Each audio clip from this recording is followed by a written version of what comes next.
Imagine you're a freshman in college, juggling a busy schedule. You are worrying about school, sports, hanging out with friends and having a social life, and maybe some family stuff. I would assume that you're already feeling stretched pretty thin. But then imagine that you have a big exam that is suddenly looming over you. Your stress level skyrockets. You feel like you can't keep up. Maybe you start to feel anxious, overwhelmed, or even depressed. This is a real-life version of what psychologists call the Diathesis-Stress model. It's a theory that explains how our personal vulnerabilities shape our mental health. Let's break it down. First, there's the diathesis part. This refers to a person's biological or genetic predisposition to a mental health issue.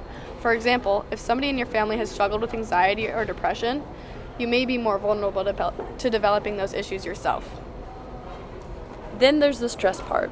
These are external factors like school pressure, family problems, or even trauma that can increase the risk of developing a mental health disorder. Think of the diathesis-stress model like a cup.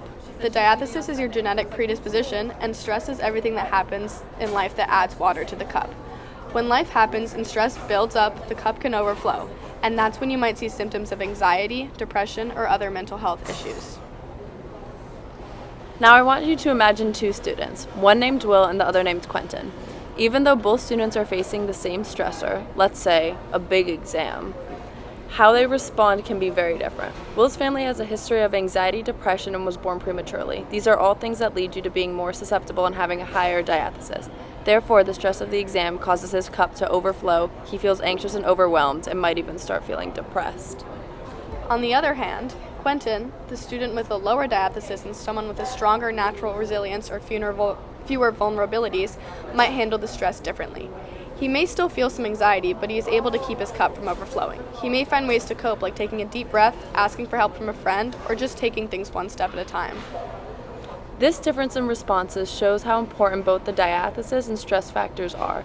It's not just about the stress you face, but also about how your personal vulnerabilities shape how you cope with that stress. So, whether your cup is a little more vulnerable or you've got some natural resilience, remember, it's okay to ask for help. The diathesis-stress model shows us that our mental health is shaped by both our past and present, as well as things we cannot control. But it is important to note that this depiction is a simplified version of a much more complex concept. It is so important to understand this because imagine if you and your friend are both feeling stressed by the same thing, and your friend is having a much harder time or reacting more severely. You now know that it's not because they're weak or overreacting, but it could just be that their cup is overflowing because of their own vulnerabilities or past experiences. For you, it might have filled your cup halfway, but for them, it might have pushed them past their limit. Knowing and understanding this model helps us be more compassionate and understanding. Even if you're facing the same challenges as someone, remember, you don't always know what's in someone else's cup or how it's affecting them. Thanks for listening!